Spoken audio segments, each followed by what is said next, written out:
Hola, me llamo Héctor y voy a cuarto de enseñanzas profesionales en el Conservatorio José Iturbi.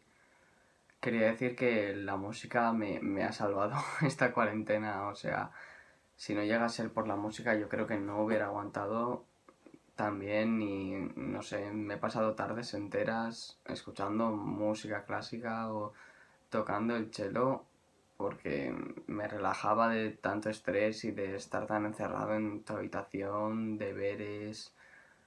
Es de lo único que no me he cansado. Estaba viendo series, estaba viendo de todo y de lo único que no me ha hartado ha sido la música y creo que eso es algo bastante importante. Y gracias a ella yo creo que me he mantenido bien y he estado como estoy ahora, que tampoco estoy muy bien, pero...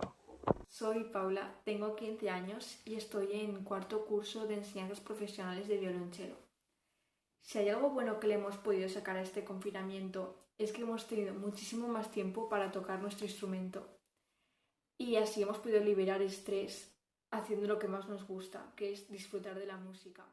Me llamo Marta Calas, estoy en quinto de profesional de violonchelo y para mí la música esta cuarentena ha sido esencial, me ha servido de alguna manera para evadirme un poco de lo que estaba pasando y la verdad es que estoy súper agradecida de poder hacer algo tan bonito.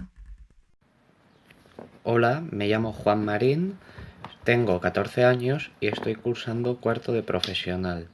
Durante este confinamiento, la música me ha ayudado mucho, ya que todos los días he podido tocar y tocar más que durante el curso y me ha ayudado a pasar el confinamiento de una forma mucho más amena.